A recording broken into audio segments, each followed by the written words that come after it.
Our journal club for today, January 27, 2025. We have our very own Dr. Mackenzie Meni, who will be giving her presentation today. So without further ado, I'm going to ask that we go ahead and get started. Awesome. Thank you all for being here today. Before we get started on the paper, Unified Clinical Vocabulary Embeddings, I have been here for only 4 months, and some of y'all I've worked with a little bit, some a lot of it, but I want to give you guys a little bit about me, if this will click. Awesome. So very generically, I got my PhD in operations research, which is just like, think of a very applied math from Florida Institute of Technology. My dissertation was basically opening up neural networks using information theory. So created loss functions, visualization techniques, and even pruning methods. And I'll go into detail a little bit about each of those. I am currently a guest scientist at Los Alamos National Lab, so I could continue some of my research that I was working on as a student researcher. We do a lot of interpretability for hyperspectral data. So it's just think of a massive, massive image with lots of dimensions.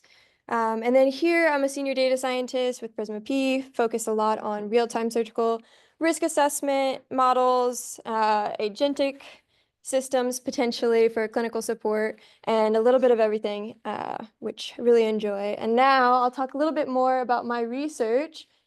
So my background is very heavily in computer vision. So all of these methods are utilized currently in computer vision, but are being extended to large language models. So the first one was we developed mathematical formulas for how entropy changes through neural networks. And so this specific example on the left there is a UNet, which is often used for segmentation in clinical settings. And what we did was we developed this term that allows you to track how entropy changes all the way through the network. And so because it's just some term, you can view it in a trained network, you can utilize it in training. And so in this scenario, we took a pre-trained UNet and we took that term, we measured it all the way through there. And just to get an idea of what a well-trained network looks like and what those entropy patterns look like inside of that. Now we see that it looks exactly like the U, which is really great. So it follows architecture pretty directly. And so we thought, okay, how about we encourage entropy in the locations that entropy change is already very high? And so we did that with our own trained UNet model. And what we can see is that with a baseline model, we had pretty bad segmentation. So that's without our entropy change term. And with one, we had pretty nice segmentation. We also obtained about 30% increase of speed of convergence and higher accuracy overall, which is pretty nice. It's a small model, but we did explore these on larger ones, but again, all computer vision. So the next one was visualizations. I was on the Space Coast, so we did a lot of space stuff. So here is a satellite in space. And what the project was basically tracking the satellite components for the ability to land and fix them in real time, right? So if a satellite's spinning, you want to be able to track those pieces of the satellite to dock, not on bad parts. So if you dock on a solar panel, you're going to destroy it and cause more space debris. Lots of backstory there. But what's important here is that you're able to pick out a piece of that satellite that's a little bit hard to see for us, which is the antenna. And we can actually see my visualization technique shows that exact area. So this is at any point throughout the model that you could do this visualization. So the visualization is model agnostic, data set agnostic, and prediction agnostic. So all this is doing is telling you what the model is interested in, right? It doesn't matter what the data is. It doesn't matter what the prediction is. It could be good or it could be bad, just what the model is focusing on. And so this was a pretty large model, and that's a snippet of a video, which is why it's a little bit blurry. But yeah, we'll talk about more of that after. And then the final method I did was strategic architecture reduction with Peak. So Peak was that visualization method I told you. So originally it was just a visualization, but then we went ahead and we were like, we need a metric for it, right? Looking at it is great, but how do we actually utilize the visualization? So we took the variance of each of those peak maps, which are those visualizations at the bottom, and we measured the variance through a trained VGG16 on ImageNet, and we took just 100 images, for example, And we took the peak variance and we saw some interesting patterns, right? So we see that peak variance does not change much in these layers. And if we look at the relative variance contribution, so how much is each layer contributing to the overall variance, we see that those same layers are contributing less than 2% on each layer. So what we did was just remove them. Let's throw them away because the model seems to not be utilizing it. And what we did was we actually reduced model size by about 35%, reduced the number of required G-flops, which is just like how many gig of floating point operations you need to do it, which is just a technical term for how many calculations can you do at once, right? So we reduce the amount that it needs by 60% and increase the validation accuracy. So what we were able to do was remove all the redundant information and allow the model to focus very highly on the necessary information. So this is really great for edge deployment. So if you need to deploy something on a Raspberry Pi, like attached to a little camera, you can do so. And now this is currently being extended again to LLMs because these are very popular, especially in the medical context. And eventually we would love to be able to deploy them on a little tiny device that you carry around, right? So outside of all that technical work, I also am very passionate about education and collaborations across domains. So one of my big projects was working with one of my best friends. She's in an MFA program at Ohio University. And she took my dissertation and created these awesome little graphics that explain not only my work, but neural networks as a whole for the general public. So we want to start reducing the fear of neural networks and start encouraging people to understand these things. And this was really awesome, and it was well received. So that was awesome. Now, non-work life, I'm actually a photographer. Now, the the Zoom does not show how nice this picture is, but I promise it's really good, okay? So I chase mountains and I chase the Milky Way often. And then I also force my friends into really awkward series of photos that I hope look really cool, and they never do. But it's a lot of fun, I'll tell you. So, all right, now out of the fun stuff, fun photography, now fun research. So we're going to talk about unified clinical vocabulary embeddings for advancing precision medicine. This work is done by Harvard Lab member Ruth Johnson and others. And they address the challenge of having all these fragmented vocabularies by creating unified embeddings for bridging, these data gaps. Okay, so we're going to break this up into 3 sections, and we're going to use the title to do so. So first part is unified clinical vocabulary. So what does that mean? So they're creating a clinical knowledge graph, and I'll break this up into piece by piece. They utilize clinical concepts from multitude of standardized medical vocabularies, including ICD, ATC, so on and so forth. There's a lot of them, and I have all the acronyms if you need them. So step 1, we take ICD-9 codes and connect them to their relative phenocodes. Phi codes. Sorry, I will say that multiple times. Okay. So we take a phi code and we connect it to all relevant ICD-9 codes. And then because all those ICD-9 codes are connected to the one phi code, we then do self-connections. And so what we end up with is a set of 15,000 clinical codes and then 20,000 relationship pairs. So this is step 1. And then they take PhiMap database. So PhiMap database takes the phi code and it connects it to all relevant other data sets. So LOINC, RxNorm, SNOMED, CPT, so on. Step 3 is taking RxNorm, which is just a normalized name for clinical drugs, and mapping it to the relative ATC5 codes, which are just the ingredients of those medications, essentially. And then we take those ACT5 codes and map them back to phi codes. And we do this by a little bridge of United Medical Language System and PhiMap. So they all connect back together. Now, how do we unify those? Well, essentially we append them together. So we take the ICD-9 to phi code, add on the PhiMap, and then we add on the RxNorm to ATC5.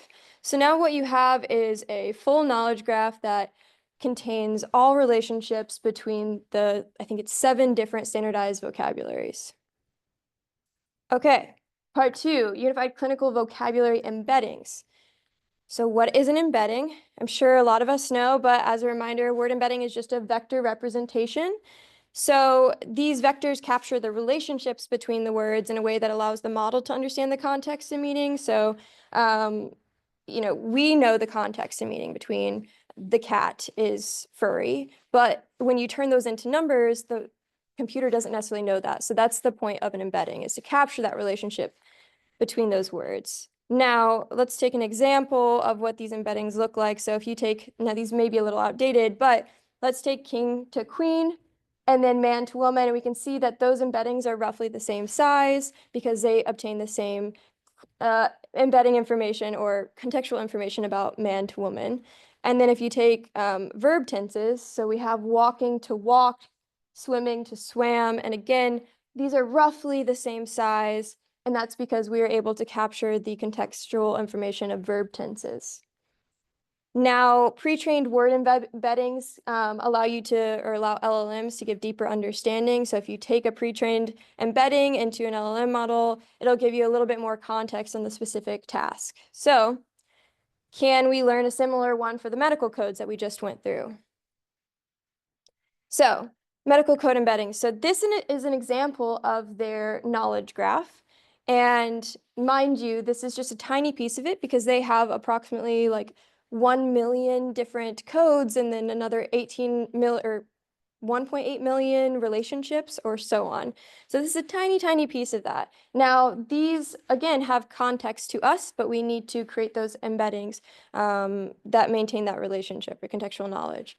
And so we utilize a graph transformer neural network. So what we do, we learn from a subset of the knowledge graph, and now where each node is the code, and that's stored as a numerical vector representation. And our edges are just the reasonings or the connections between them. Now, the idea is to take this vector representation and utilize the model to give us some contextual embedding, right? Some medical embedding representation. Now, the math is a little funny, so just ignore that. Just think of, we take a vector, which is that relationship, the context in that sentence, and we use the model to give us a computer-safe vector, right? That it obtains all that context, okay? So how do they do this? So they actually utilize self-supervised learning, which is nice, which just means that the model generates its own label. So you don't have to go through and label a bunch of data, which is nice. So let's take a small example. So model training boils down to 3 things. You randomly select a subgraph, and then you hide pieces of it. So you take some pieces away. And then you train the model to predict which of those edges actually exist. So which of those relationships actually matter. So let's take a quick example. Let's look at those embeddings, the type 2 diabetes, insulin, glucose, metformin. So those are the embeddings. Now, the idea is, can we use those embeddings to predict those connections? If yes, good embedding, we keep going and we utilize that as a positive enforcement for training. If it's bad, then we chuck that out and relearn, okay? Now, specifically, how do they do this self-supervised learning? They use contrastive learning. So this is a technique that learns to differentiate between similar and dissimilar data points by pushing similar data closer together in the embedding and dissimilar data farther apart. So get away from each other, right? So you break it down into 3 parts: sampling, prediction, and training. So sampling is you randomly select a source node, and then you select one connected node, and then as many randomly selected negative nodes, so things that have no context to that source node. And then for predictions, we predict which is the connected node by estimating connection probability to the positive example. Now you do it over and over and over again until, or with positive and negative examples. For training purposes, like if you think loss function, what they do is they penalize the model for predicting the connection probability is less than 1. So we want it to get as close to 100% as possible. And as it gets better, the embeddings are adjusted, increasing that contextual knowledge. So Part 3, unified clinical vocabulary embeddings for advancing precision medicine. So we're only going to go into a very small subset of their work. They take it a bit farther, but I want to show you the importance of this and how it could potentially be utilized for your work. Yeah, go ahead. So are they training only based on the knowledge graph? Are they getting the embeddings? Yeah, there's no prediction per se. All they want is that embedding. So they're comparing it to the positive node connections, and they're saying, you know, if this is similar in probability. Which things are closer to each other? But think about it in terms of like, these are millions of connections spread across each other, and some of the connections way down here might actually have connections over here. So the point of the graph transformer is to take maybe some information that's over here and connect it back to, say, we'll talk more specifically, systemic lupus. So there's a lot of things that may. Mhm. It needs information that it's inputting to develop the embeddings. How is it learning some extra connection? Because there's no other data, right, from this one that you have. Like there's no text data or anything. Only the knowledge data is what is being trained on. I'm not sure I understand the So, question. I mean, the way I think about it is like to, I don't know, create representations of, so say you do a classification problem for images. You have an input data and you get a prediction. So inside of that, you have those representations to give that prediction. It's the same thing for this, but what we do is instead of saying, hey, this is exactly what we want, we just hide little pieces of connections to learn a nice quality representation. Form of representation of the knowledge, like, Yeah, it's just like an input image, right? It's just massive and widely connected. in the graph, there's diabetes, and then there is thirst and all of this, that will be nearer nodes, right? Yeah, but if you turn that into vector representations, that context is gone. But the thirst and all its symptoms of the diabetes is still near to it. It's the adjacent nodes of diabetes, right? So that information is already encoded. In that specific example, yes, but that's not always the case in the knowledge graph. So So just based on this different types of codes that they have, they're making them embeddings. No other information. It's just the knowledge graph. Yeah, so the codes are all connected via phi codes, so that's kind of their main point of reference. But yeah, there's no other information, just the connections between the different codes. But there's no weight between those connections, right? So is metformin closer to diabetes than A1C, right? Like what is the weight between those connections? And have they compared to the Compared the embeddings? Yeah. Like, you think they're compared to the results? So they go through the results of the embeddings, and then they also place it into a prediction model. I cannot remember the details of the prediction model. The embeddings were the most interesting part in terms for our use case. But I will go into a few different examples of how they showed the usefulness of the embeddings. And if it doesn't clear it up, definitely ask me. Yeah. So this first example, so this diagram provides a visualization of the embedding space for medical phenotypes.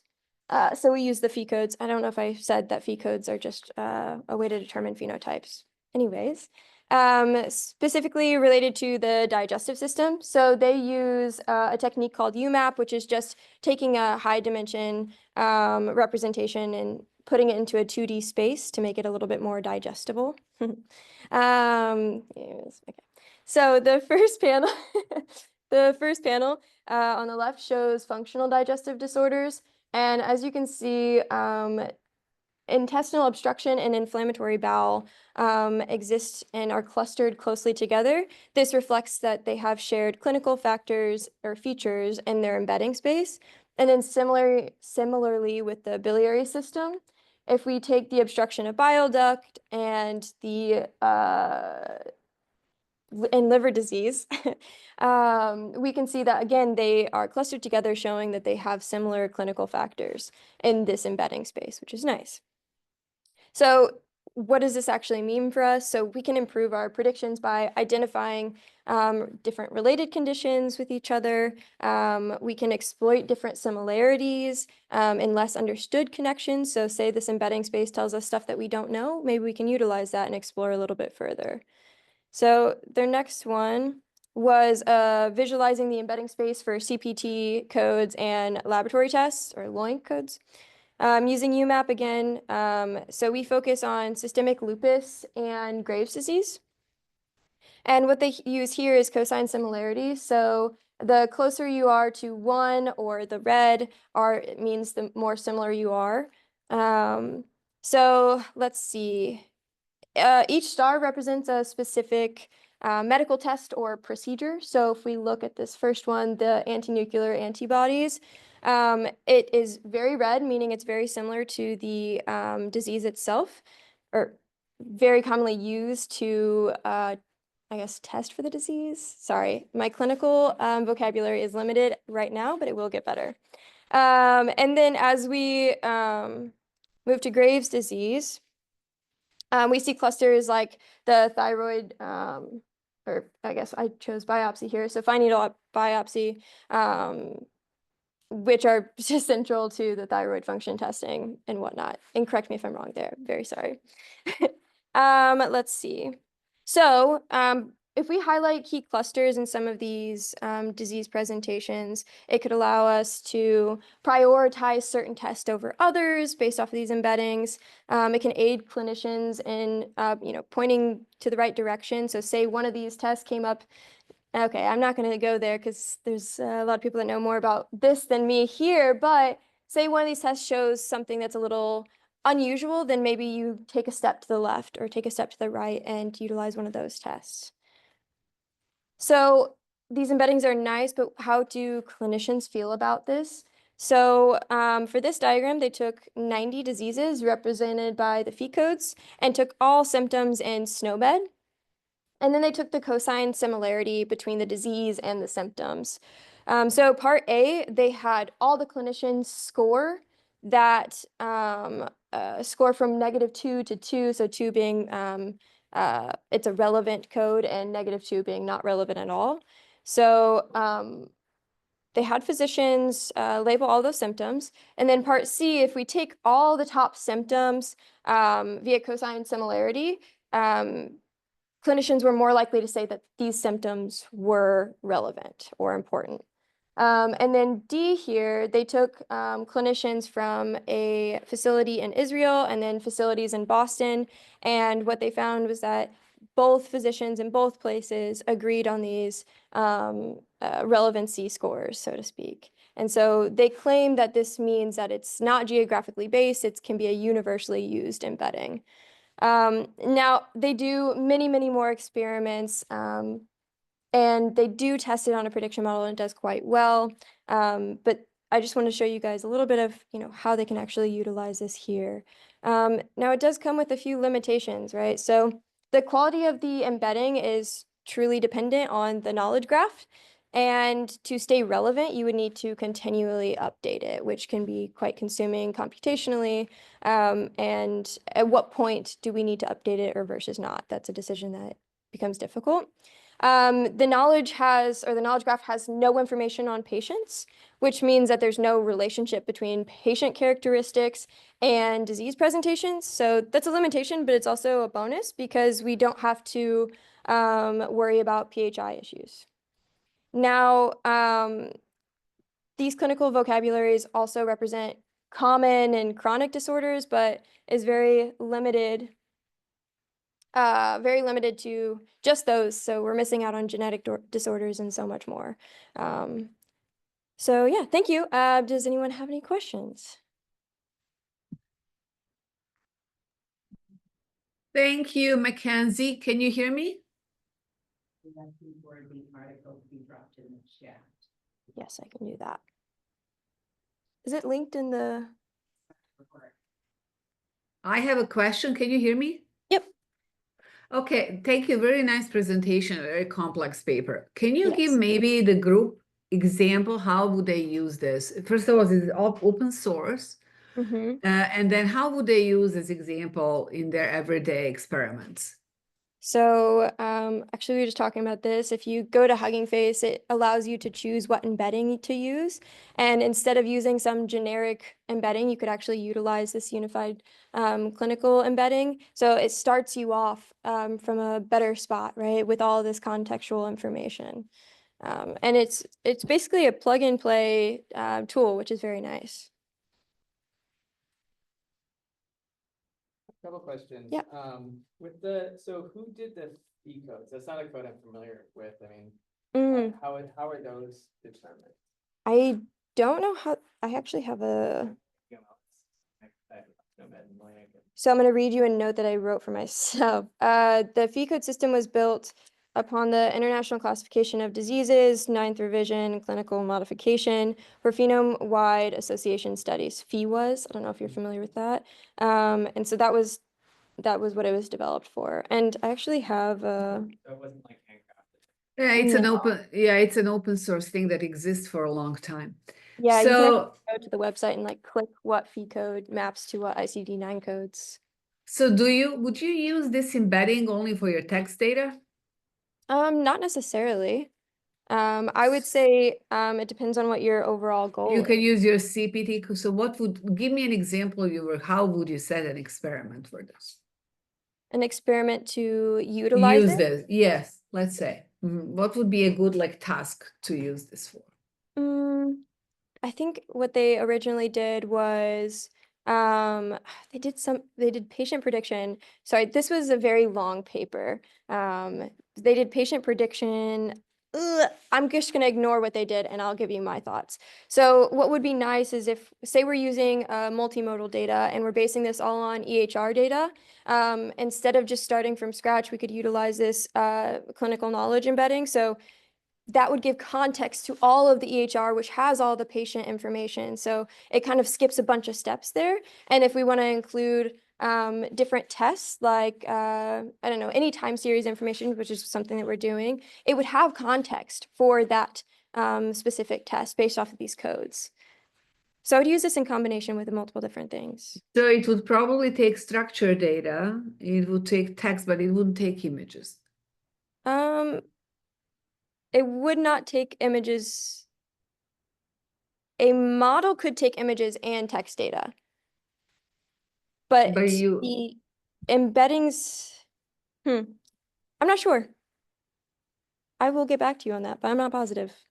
Okay. How to utilize it with images. So I don't know whether Ben is in the room because he has used some of the embedding. Remember in the paper we did for the my surgeries, we used embeddings that they created their own, right, for the time series. So this will be just different way to do that, providing more context. This will be an interesting one to do, especially it brings in relation some of the CPT codes and ICD-9 codes and all the like structured logging data that sometimes it's hard to kind of understand. I think it's really, really big for all of the laboratory labs, labs, codes, and probably text too.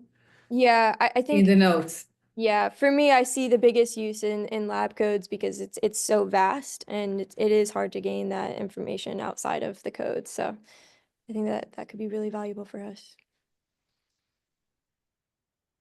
There was maybe I misread the figure, but when I looked at the agreement between the two hospitals in Israel and here, there were some interested as like some. Oh, sorry. Are there examples of like catastrophic failures that it does like this and that's good to like very unrelated category?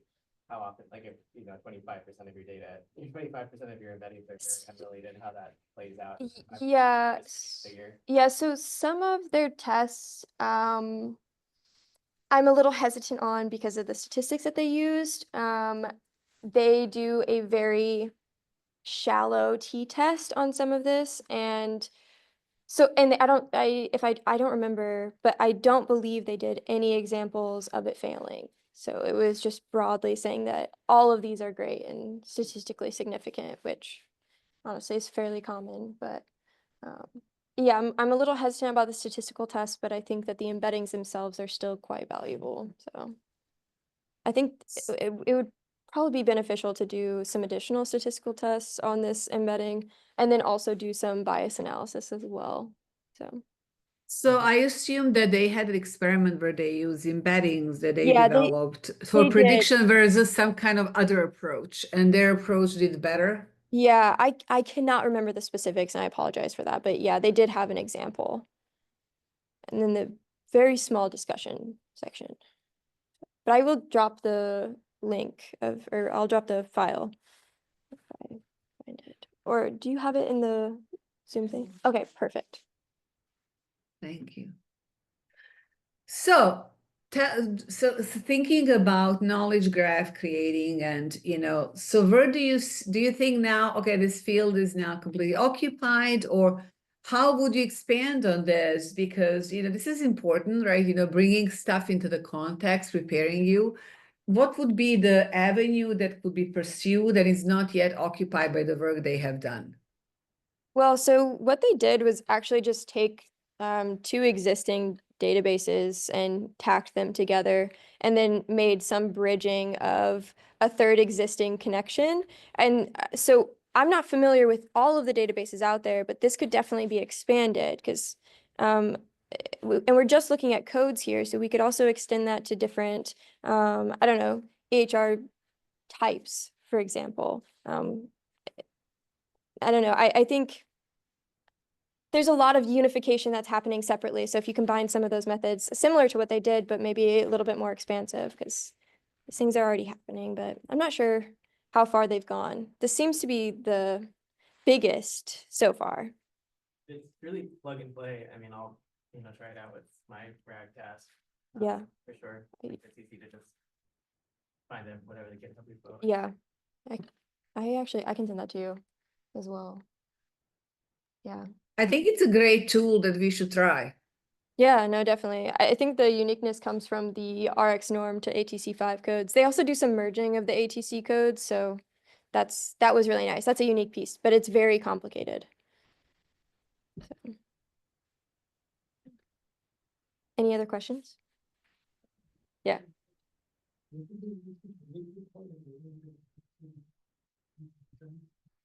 This was not a prediction of patients or anything. This was just I can't remember the details of it. I could tell you in right after, but I cannot remember. Because I'm just curious, I think that even without, you already have the graph representation of the code. I think even without the embeddings, you get somewhat similar results. Well, how would you use them? So say that, so I have two concepts in the graph, and I get like a distance between the edges between those concepts. Sure. I mean, that graph itself is a vector space. Yeah, but how would you use that in other contexts though? So the point was created an embedding that you can utilize in different models, because a graph you would need to, I mean, pretty much, but there's no weight between them, right? That is kind of like a proxy for a vector space. Yeah, but it's not, it doesn't contain all of the contextual information. This anything additional other than the graph, because they're training it only on that. But they do it on tiny subsections. So it could be a section that's super far apart, and to find any connection between the two. How do the edges? I don't know much about graph theory. There's The edges, there's message passing. It's not like a direct, not with an edge though. So you're talking about just direct connections. I mean, you're not losing the information from far away because there's a message passing in the graph neural network, but you're not, it doesn't, if they're very far away, I mean, there's no context there. You're trying to think of a clinical example, but if you have two nodes that are close to each other but don't have an edge between them, how does that impact model training? And so that's why they use the graph network, because what they would do, I'm not super confident on message passing itself, but message passing allows you to pull context from far away and not just rely on the direct connection.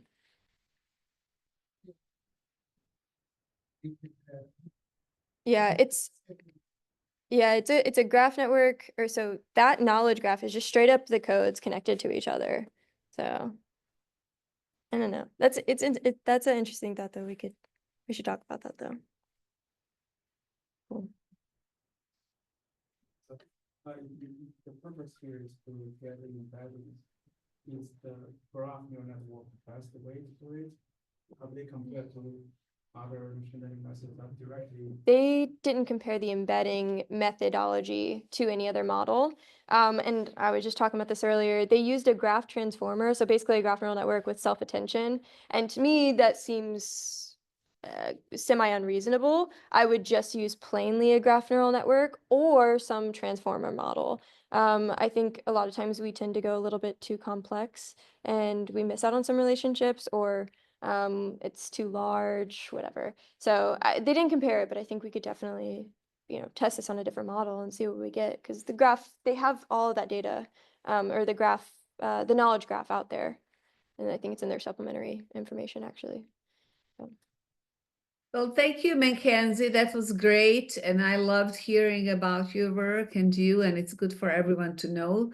If you don't mind, Alicia, drop the email to in the chat, the copy of the paper, or email again to all participants so they can have paper for their record. I don't know whether it was attached to the meeting.